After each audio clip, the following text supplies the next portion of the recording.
Kita mulai dengan tugas besar ya. Jadi teman-teman kalian sekalian sudah ada yang beberapa kali apa namanya review sama saya. Jadi mungkin saya kasih pengarahan kembali.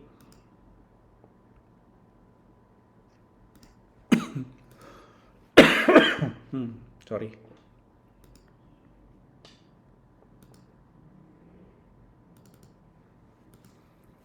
Oke, ini adalah tujuan dari pembuatan tugas besar kalian, teman-teman. Ya, jadi semua karya ilmiah akan dibuat melalui cara seperti ini, ya. Jadi ini adalah cara membuat eh, apa namanya karya ilmiah. Jadi nanti kamu akan pakai ini juga waktu kalian skripsi, kalian bikin tesis, kalian bikin disertasi, kalian bikin jurnal, kalian akan membuatnya sama caranya seperti ini. Jadi kenapa kok saya kasih sekarang? Kenapa kok ini menjadi tugas besar kalian? Karena tugas besar kalian yang kalian akan lakukan ini akan menunjang skripsi kalian di semester depan. Jadi harapannya kalau kalian bisa menyelesaikan tugas besar ini dengan baik, maka skripsi kalian akan sangat cepat. Kenapa begitu, Pak? Karena yang pertama, teman-teman sudah punya judul. Jadi percaya apa enggak teman-teman kalau bikin judul aja itu bisa 3 kali bolak-balik dosen ya. Itu susah bener gitu loh, bikin judul aja. Kemudian yang kedua, setelah kalian bikin judul, kalian sudah punya daftar pustakanya. Kalian sudah punya daftar pustakanya. Jadi sudah pasti yang namanya bab 1, bab 2 itu sudah pasti di tangan teman-teman ketika teman-teman nanti lulus mata kuliah saya. Jadi harapan saya adalah bahwa nanti teman-teman bisa menyelesaikan skripsi dengan lebih cepat. Kalau lebih cepat kan lebih baik ya, gitu ya. Nah, untuk kita melakukan penelitian itu dimulai dengan adanya suatu fenomena. Jadi kita meneliti sebuah fenomena, meneliti beberapa fenomena. Fenomenanya apa aja, ya. Jadi kita buat tabel fenomena dulu. Yang diteliti itu pasti fenomena, yang diteliti itu pasti fenomena, gitu loh. Nah, fenomenanya apa yang kita mau teliti, gitu loh. Misalnya adalah buruknya laporan keuangan. Nah, di tabel fenomena ini yang kalian kasih merah itu adalah fenomenanya saja. Jangan semuanya dikasih merah.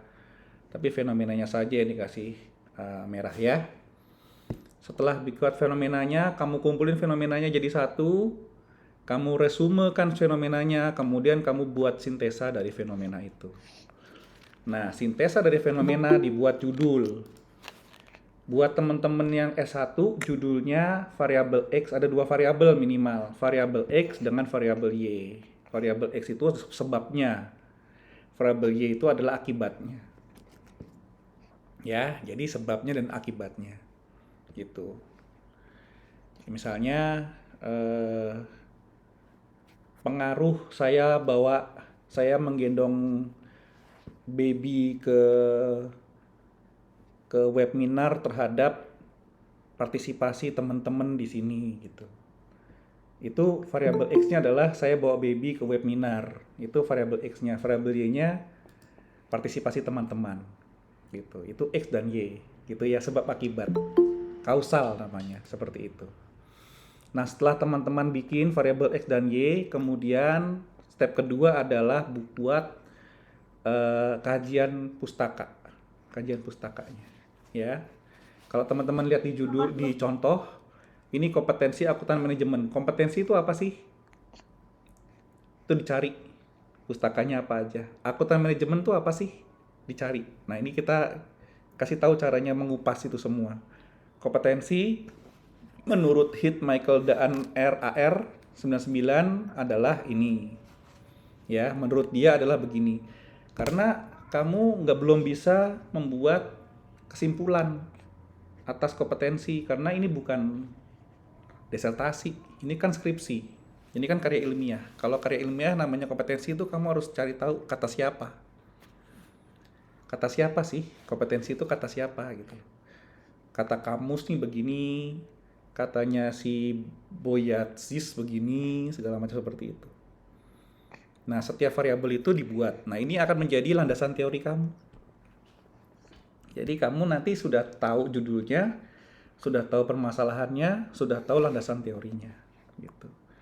Itu adalah bab 1 dan bab 2 dari skripsi kamu.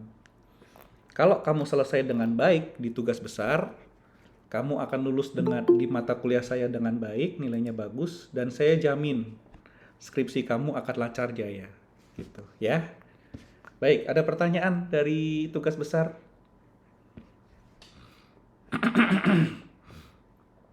Nggak ada.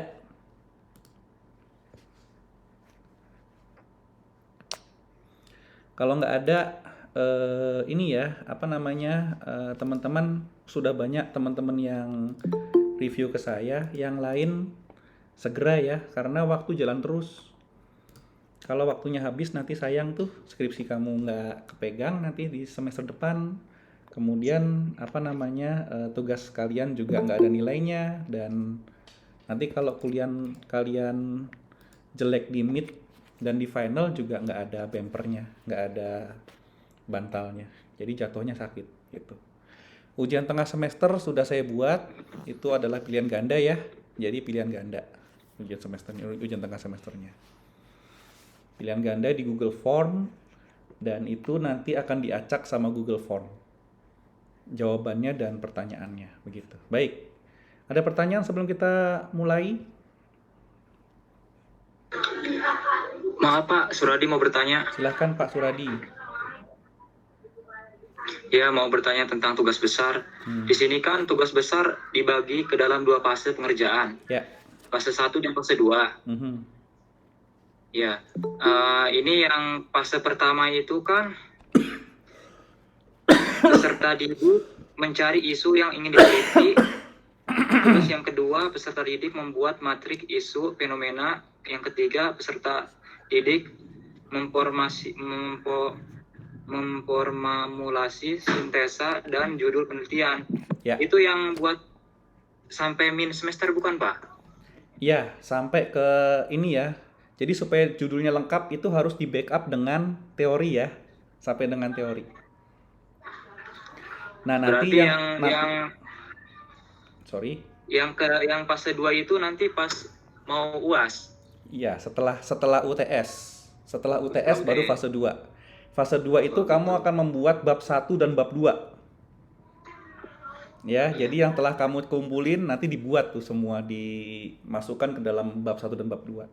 Coba, nah, kamu kalau udah lulus mata kuliah saya, kamu udah pegang bab 1 dan bab 2? Hah? Apa? Kunti kuku di bawah ada, di situ ada. Di situ ada, di bawah ada. Ngerti ya Suradi ya? Sorry. Oke, ngerti ya Suradi ya? Clear ya? Iya, siap Pak. Terima kasih banyak Pak. Andi Amir ada yang mau nanya? Oh iya Pak. Pak. Silakan.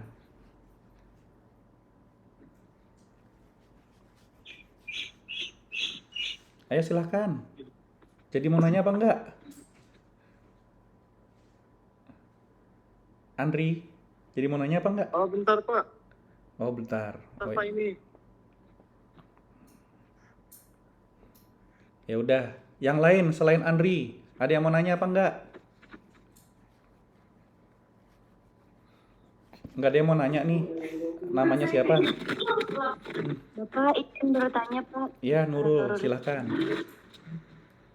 Untuk tugas besar di fase 1 itu, pertama kita review ke Bapaknya itu tentang matriks atau yang tadi Bapak jelasin itu.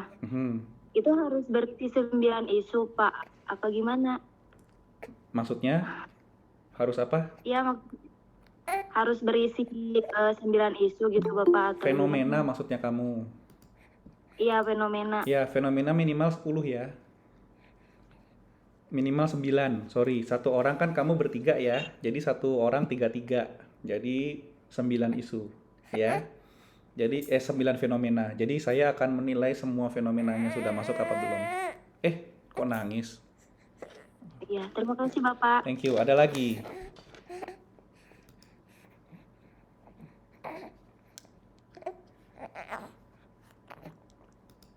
Ada lagi? Nggak ada? Baik, kalau nggak ada, hari ini spesial karena saya ditemani sama asisten dosen. Asisten dosen ini namanya Sailendra ya. Sailendra Aldebaran Habibi. Nih. Ini asisten dosen. Gitu. Oke, kita masuk ke dalam apa namanya? Ke dalam materi hari ini. Hari ini adalah materi mengenai sampling ya. Gitu. Jadi kemarin itu adalah mengenai pendapatan. Terus hari ini sampling, besok adalah finishing audit pendapatan. Gitu.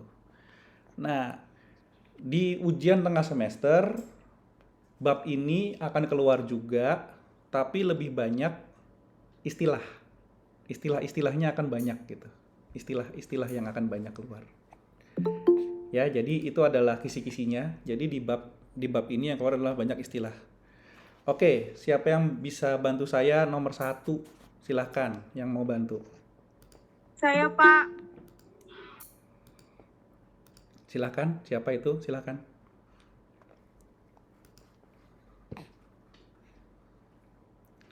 Ya, Liv Hesti ya, silahkan. Ya, Pak.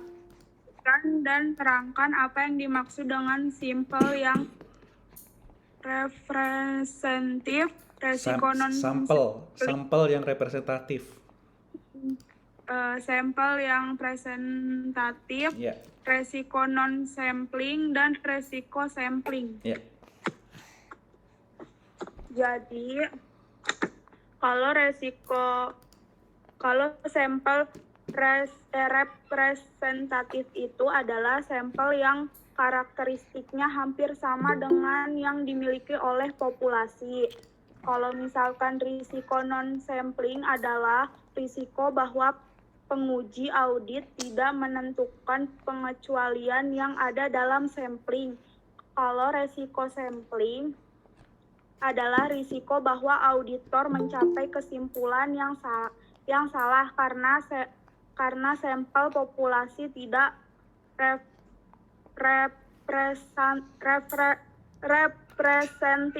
Representatif, ya.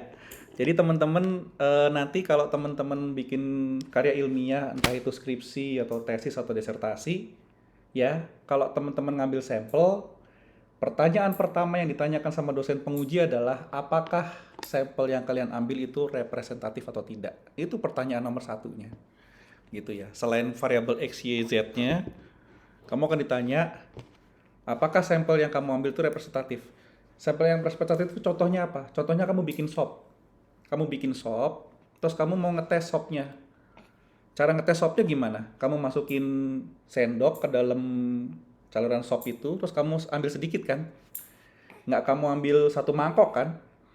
Jadi dengan kamu ngambil satu sendok aja, kamu bisa tahu bahwa sup itu kemanisan, kepedesan, apa keasinan, apa sudah enak gitu.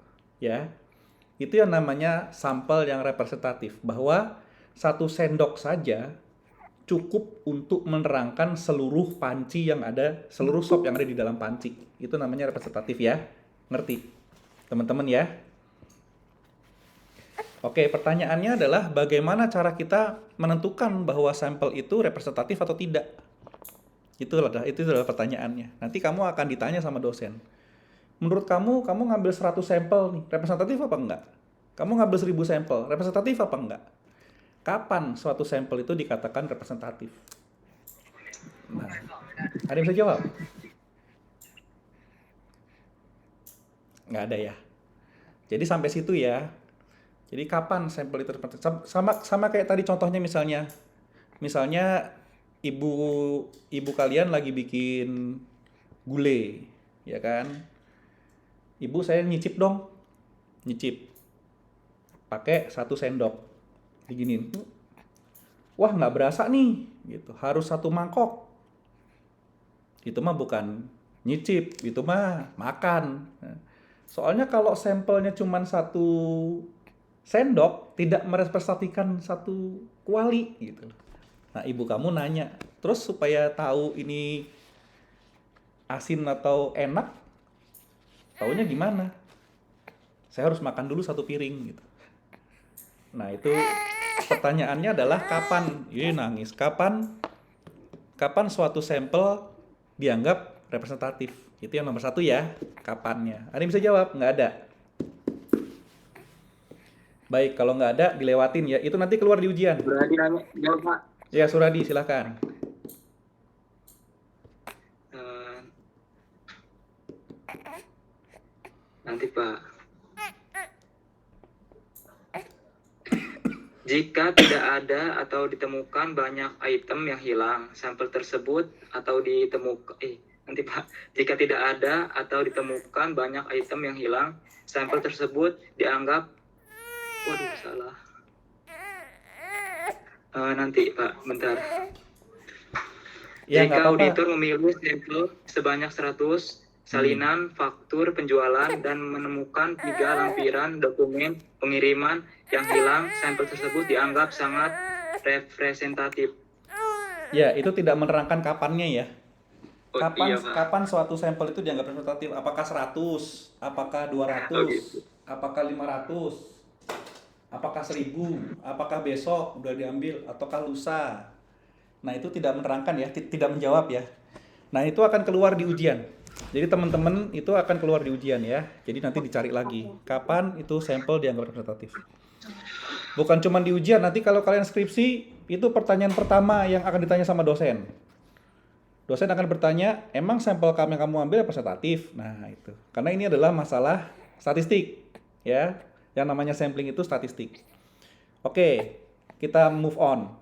Risiko non-sampling tadi adalah risiko yang tidak terkait dengan cara kita melakukan sampling. Contohnya misalnya auditornya salah ngambil. Auditornya hilap. Silap kan namanya manusia kan silap ya. Salah ngambil data, salah perhitungan. Itu adalah risiko yang non-sampling. Nanti di ujian akan ada pertanyaan. Contoh dari resiko non-sampling adalah seperti ini, kecuali. Nah, kamu bisa ya. Nih, gitu ya. Oke. Resiko sampling itu adalah resiko di mana auditor mengambil kesimpulan pada data yang tidak representatif.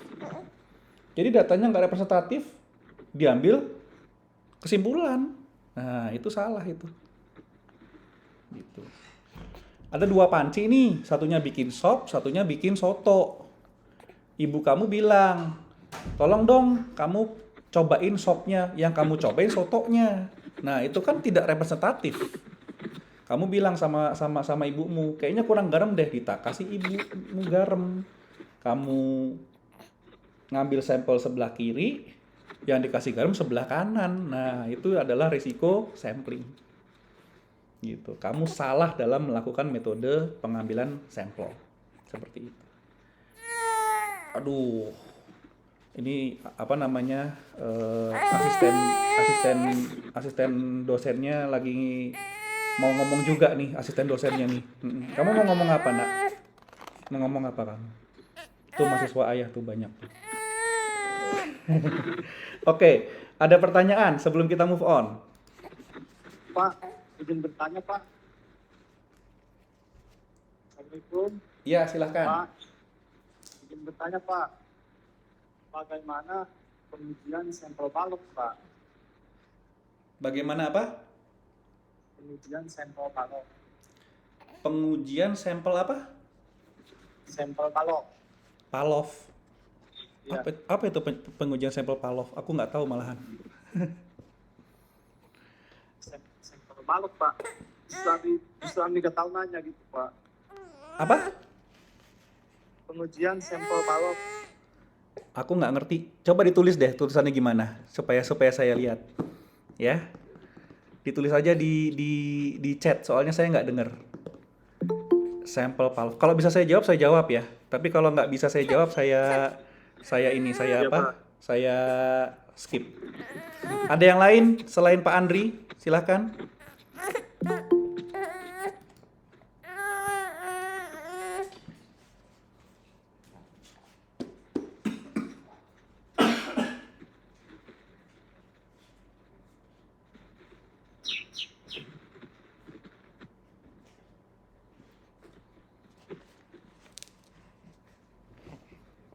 Oke, nggak ada, kita move on ya.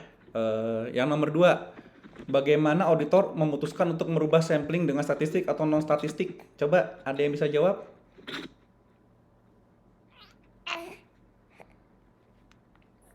Ya, teman-teman ada yang bisa jawab? Izin jawab, Pak. Ya, silakan. Nomor 2 ya, Pak. Bagaimana auditor memutuskan untuk menggunakan sampling dengan statistik atau non-statistik? Auditor internal yang memilih menggunakan sampel audit bisa memilih sampel statistik atau sampling non-statistik atau gabungan keduanya. Proses pemilihan dari pertimbangan biaya manfaat dan tidak mempengaruhi prosedur audit yang dilakukan.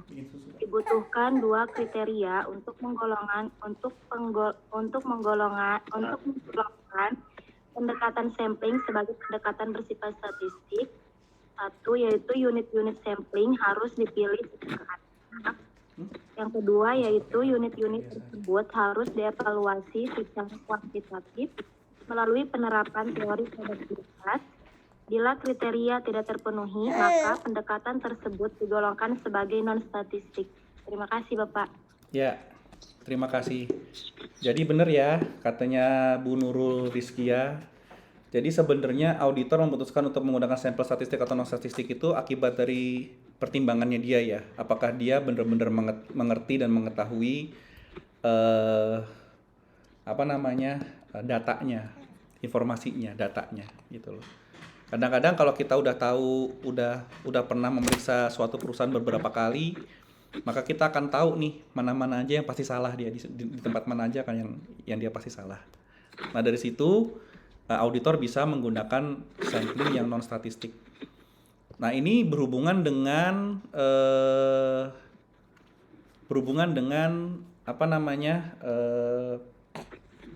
soal nomor 6 ya. Pertimbangan auditor mempengaruhi pengambilan sampling. Jadi kadang-kadang auditor bilang udahlah nggak usah repot-repot sampling, saya tahu kok mana-mana aja yang pasti salah, yang kemungkinan besar salah.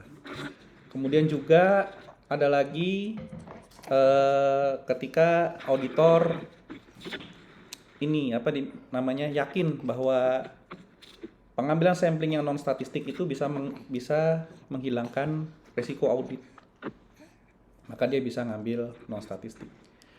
Nah, cuman teman-teman harus tahu ya, apa itu bedanya statistik dengan non statistik. Itu yang nomor 1.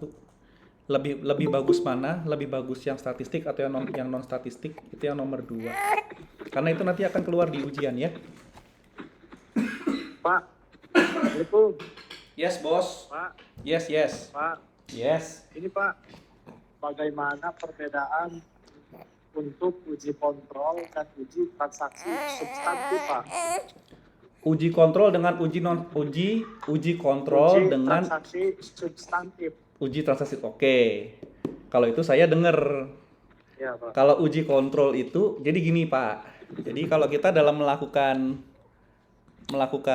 pemeriksaan, kita harus mengetahui dulu seberapa dapat diandalkannya pengendalian internal. Ya. Jadi kalau pengendalian internal suatu perusahaan dapat diandalkan, maka sampelnya, substantifnya akan mengecil. Jadi, kalau kontrolnya itu dapat diandalkan, maka substantifnya bisa lebih kecil. Seperti itu ya, Bos. Kayaknya itu pertemuan kemarin deh. Iya, Pak. Pertemuan kemarin deh kayaknya deh itu deh. Kamu lagi ini ya, lagi Yang sekarang, Pak. Oh, yang sekarang. Ada di sini? Iya. Nggak ada di sini. Ya udah, itu hubungannya ya. Iya, Pak. Jadi hubungannya adalah IR, AR, DR, CR ya. Kalau control risk-nya itu menurun, maka sampel yang diambil bisa lebih sedikit gitu. Makanya kita kepingin tahu apakah efektif apa enggak internal controlnya. Kalau efektif ya kita ngambil sampelnya sedikit aja boleh. Ya. Ya Pak. Baik. Thank you. Ada pertanyaan di nomor 2? Nggak ada. Kalau nggak ada pertanyaan di nomor 2, kita lanjut ke nomor 3. Siapa yang bisa bantu saya? Bagaimana auditor memutuskan? Silakan.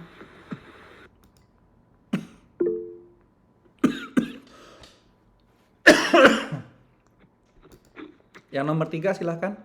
Ada yang bisa bantu? Pak Umin, silakan. Halo.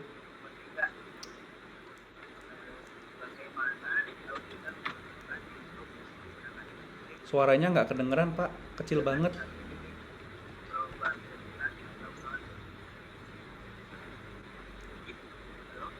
Iya, suaranya kecil banget, Pak.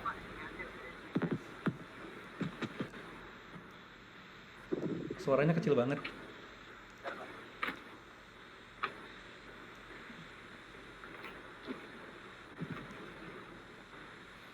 Coba nanti Pak Umin yang nomor 4 ya. Ada yang lain, teman-teman yang lain? Silahkan, yang mau bantu saya di nomor 3.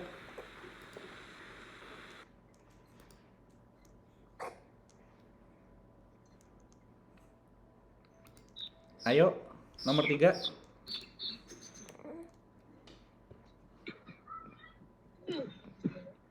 Ayo, siapa tuh?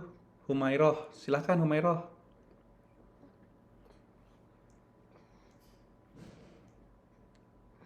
Humairoh.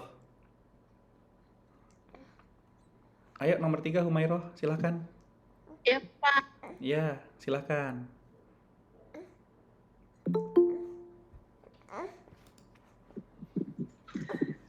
Sampel probabilitas auditor memilih secara acak item-item sehingga setiap item populasi memiliki probabilitas yang sama untuk dimasukkan dalam sampel. Proses ini memerlukan ketelitian yang tinggi dan penggunaan salah satu dari beberapa metode yang telah dibahas secara singkat. Ya. Oke. Itu aja. Auditor, udah. Ya. Itu aja. Oke, Pak Umin udah bisa? Silahkan.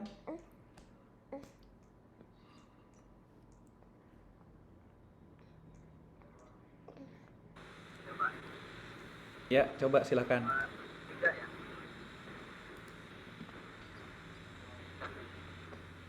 Nomor 3. Bagaimana auditor memutuskan untuk menggunakan sampling Dengan statistik probabilitas atau non probabilitas? bagaimana auditor non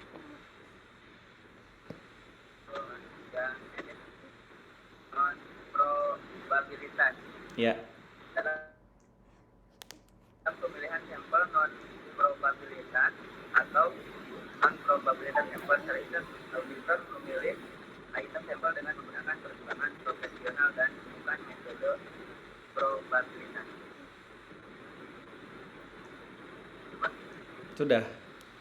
Oke, satu lagi dong. Siapa dong yang jawabannya mantep gitu? Nomor 3 silakan.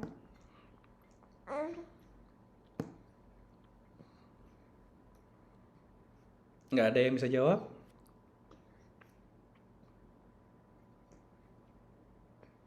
Ayo dong. Ayo. Kalau nggak ada saya tunjuk ya.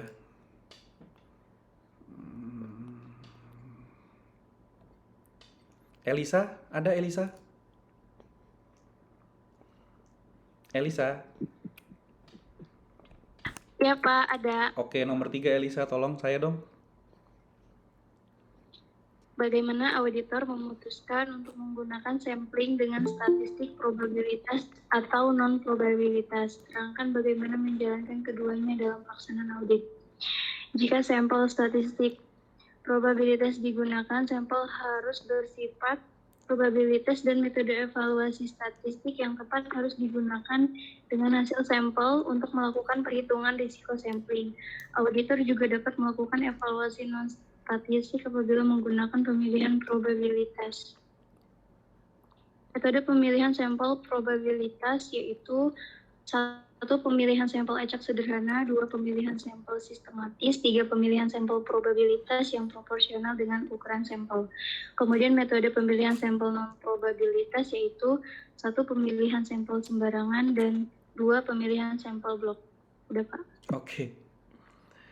Oke ya, jadi teman-teman kalau mau menjadi auditor ternyata harus belajar statistik ya. Jadi teman-teman udah belajar statistik kan?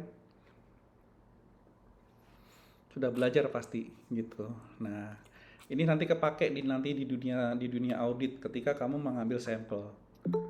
Gitu ya. Kapan kita pakai statistik probabilitas dan non-probabilitas tergantung dari karakteristiknya. Ada beberapa item yang kamu nggak bisa sampling dengan statistik. Gitu loh.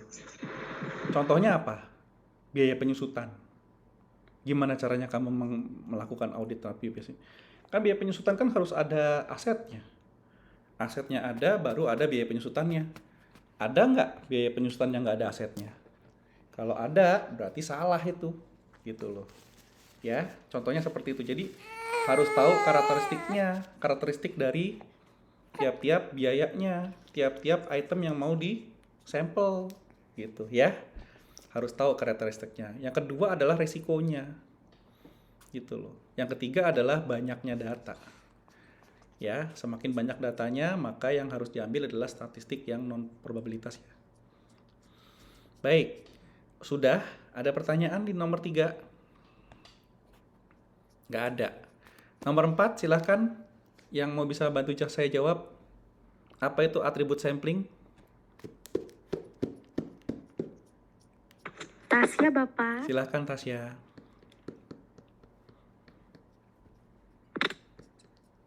Atribut sampling adalah karakteristik yang sedang diuji dalam populasi.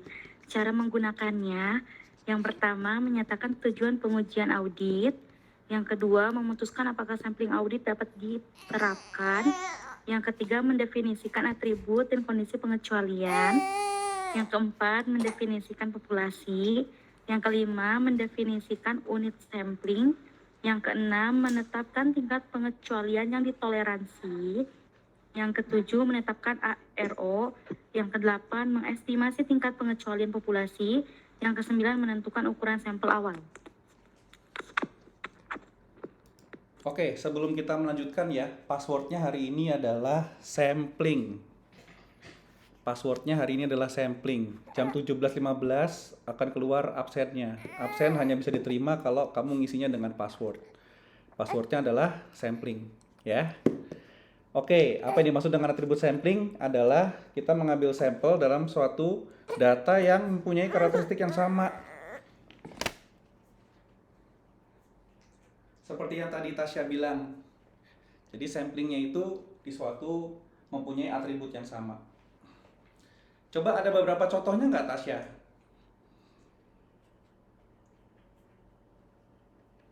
Halo, Tasya. Iya, Bapak. Iya, ada contohnya nggak? Atribut sampling itu apa aja?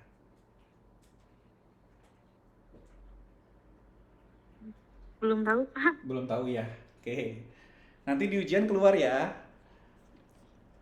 Iya, Bapak. Contoh Maaf ya, dari Pak. atribut sampling adalah titik A, B, C, D, E, F, G. Oke? Ya. Saya ngasih kisi-kisi sekalian ya. Bapak. Saya ngasih kisi-kisi sekalian ya. Jadi saya nggak jawab karena itu nanti saya ngasih jawaban. Gitu ya. Cuman saya ngasih tahu teman-teman mana-mana aja yang harus diteliti karena itu akan keluar di ujian tengah semester. Baik, nomor 5. Terangkan langkah-langkah yang harus dilakukan auditor untuk mengambil sampel. Ini ada yang jawab bagus banget ya dengan diagram gitu. Yang menjawab dengan diagram boleh jawab ya. Silakan. Suradi izin jawab, Pak. Silakan Suradi, sorry. Langkah-langkah yang harus dilakukan audit untuk mengambil sampel. Auditor menggunakan 14 langkah yang terdefinisi dengan baik untuk mengambil sampel. Rencanakan sampel. Yang pertama, rencanakan sampel. Ini yang ke-1 itu sebutkan tujuan pengujian audit. Yang kedua, tentukan apakah Satu-satu ya. pengambilan Satu-satu. sampel audit diterangkan. Ya, satu-satu. Tujuan audit itu apa aja? Kamu harus Ya. tahu ya. Tujuan audit itu ada 5. Ya. Yaitu Ya. adalah Yang pertama itu sebutkan tujuan pengujian audit. ya, tujuan auditnya itu tujuan pengujiannya kamu harus tahu itu. Jadi tujuan pengujian itu adalah asersi. Asersi ya, asersinya. Oke, yang kedua apa? Yang kedua, tentukan apakah pengambilan sampel audit diterapkan. Ya, yang kedua adalah apakah pengambilan sampel bisa diterapkan. Bisa diterapkan kayak tadi tuh. Kamu mau mengaudit biaya penyusutan, tapi pakai sampling kan nggak bisa. Kenapa nggak bisa, Pak? Karena biaya ini nggak ada sampelnya. Karena biaya ini adalah perhitungan dari aset. Kan begitu kan? Jurnalnya beban penyusutan gimana? Beban penyusutan pada akumulasi penyusutan kan?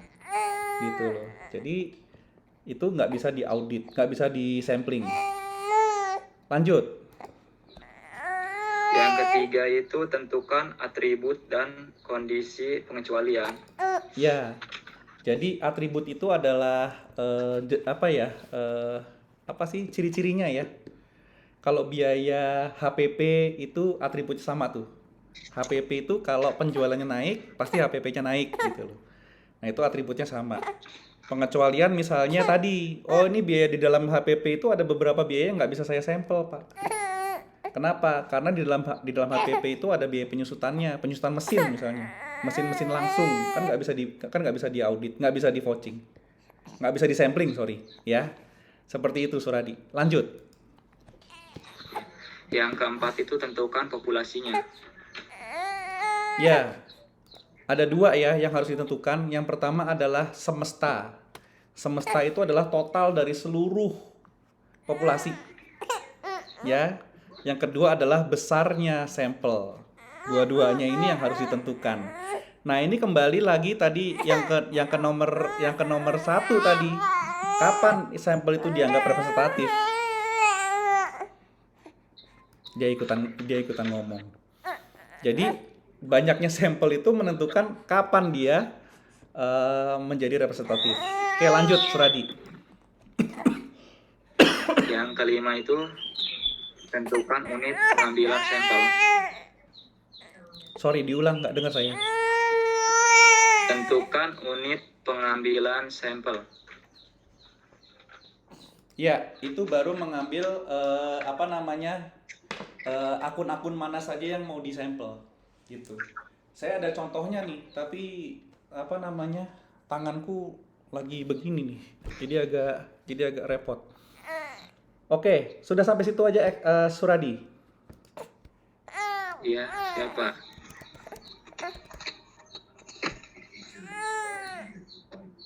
Sebentar, saya coba cari contohnya ya untuk yang seperti itu ya.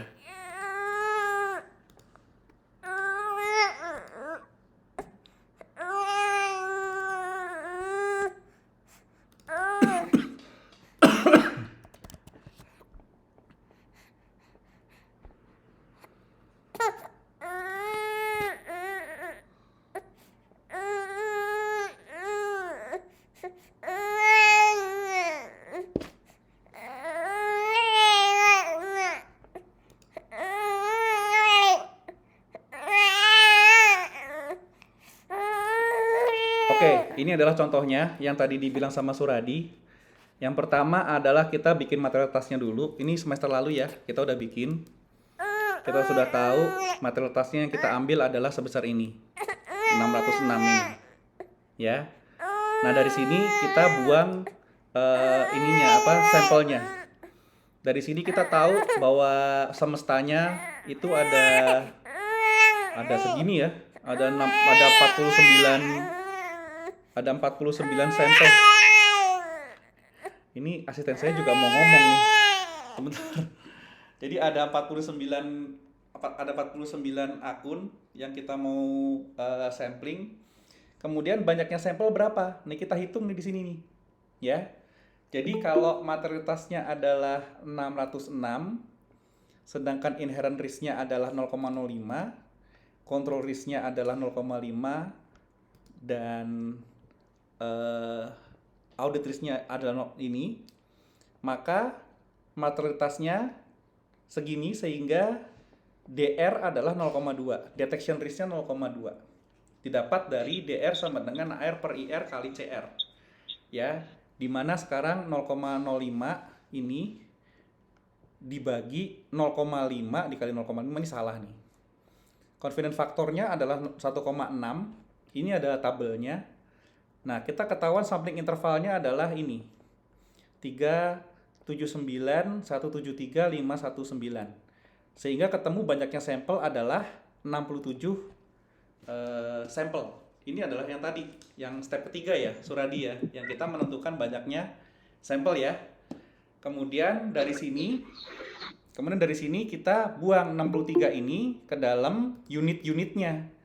Nih, dilihat nih, biaya gaji karyawan ada 13 sampel. Dari 67, biaya gaji karyawan ada 13 sampel. Kemudian THR ada 1 sampel. Kemudian BPJS Tenagakerjaan ada 1 sampel. Ini nggak kita ambil, ini nggak kita ambil, ini 3 sampel. Gitu. Inilah contoh dari cara kita menghitung banyaknya sampel dan melakukan sebaran atas sampling itu. Baik. Nomor 4. Nomor berapa tadi? Nomor 4 ya.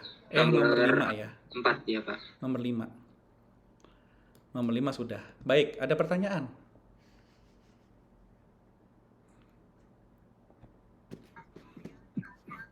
Nggak ada?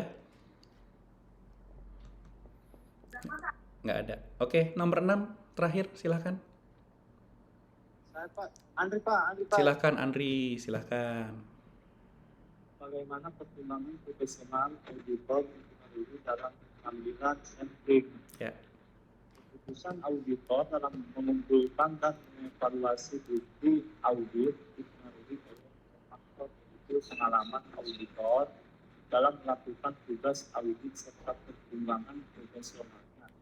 Bukti audit dapat dikatakan berkualitas apabila bukti tersebut kompeten dan cukup. Berarti memadai dari segi kuantitas dan sesuai dengan tujuan audit yang telah ditetapkan.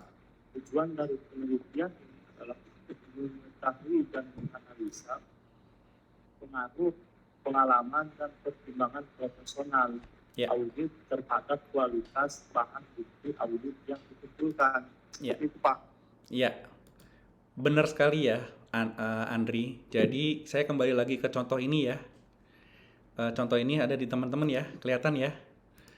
Jadi kapan itu buktinya kompeten?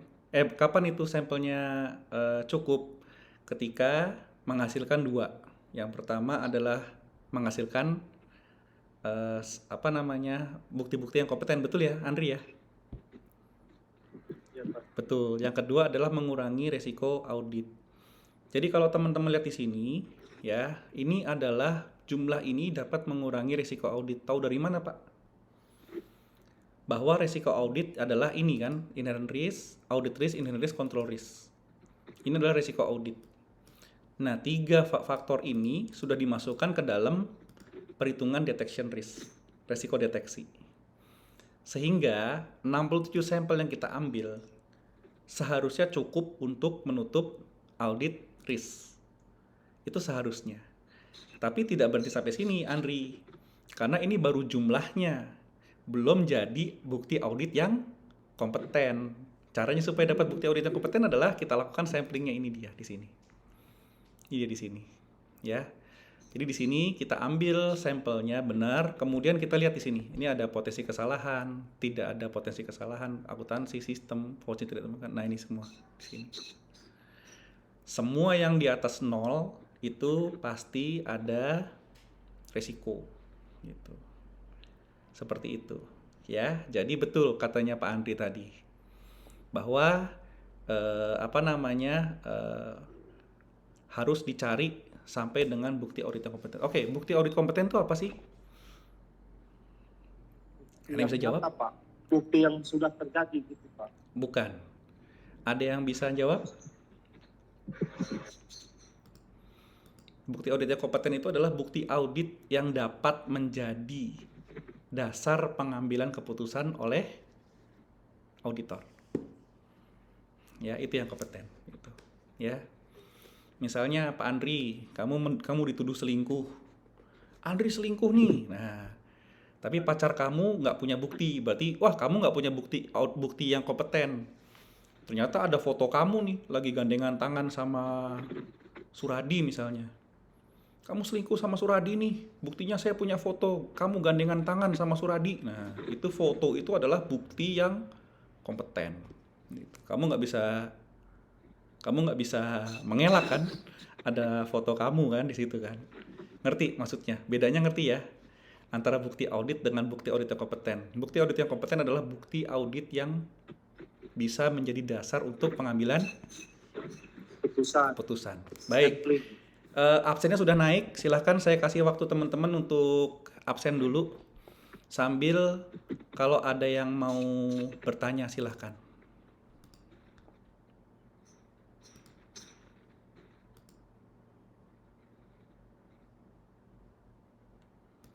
Belum ya? Belum naik ya? Sorry, saya naikin dulu.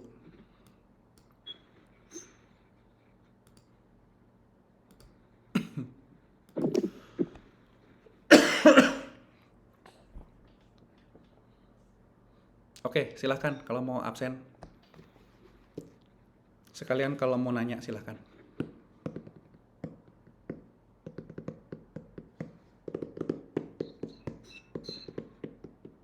Nggak ada yang mau nanya?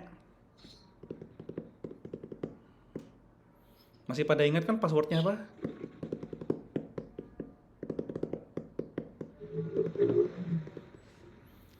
Baik, nggak ada yang mau nanya nih, bener nih. Kalau nggak ada yang mau nanya, saya akan kembali lagi ke tugas besar. Ini adalah tugas besar yang sudah saya kasih contohnya ya. Jadi teman-teman silahkan dilihat, silahkan dilengkapi, dan silahkan segera diselesaikan. Ya. Jadi ketika teman-teman sudah upload ke dalam Google Classroom, saya akan mengirimkan linknya melalui email. Kenapa melalui email? Karena lebih gampang buat saya untuk membagi mana teman-teman yang sudah submit sama yang belum. Jadi lebih gampang dari email, biar sekaligus semuanya dapat ya. Jadi cek emailnya. Saya pasti akan kirim email. Nah dari situ siapkan juga semua perangkatannya. Jadi saya tahu teman-teman banyak pekerjaan, pun saya juga banyak pekerjaan. Jadi kalau kita menunggu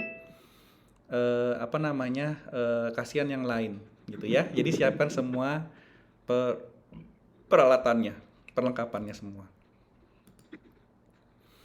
Baik.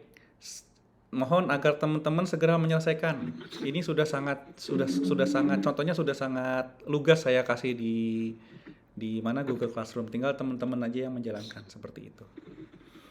Oke, terakhir ada yang bertanya? Nggak ada? Kalau nggak ada kita bisa tutup ya perkuliahan hari ini. Untuk yang nggak jelas suaranya pecah-pecah atau putus-putus, nggak apa-apa. Maaf Pak, di saya putus, ini absennya apa ya ininya? Absennya apa teman-teman? Nggak kedengaran suara Bapak. Sampling, Pak. Sampling. Kenapa Pak? Sampling. Ya, oke. Baik, terima kasih banyak. Kalau tidak bisa mengikuti perkuliahan ini dengan baik akibat dari suara putus-putus atau sinyalnya nggak ada, bisa sebentar lagi akan saya naikkan ke dalam YouTube. Terima kasih banyak atas waktunya. Mohon maaf atas kesalahan kalau ada dari saya. Segera selesaikan tugas besarnya. Kemudian wassalamualaikum warahmatullahi wabarakatuh. Waalaikumsalam.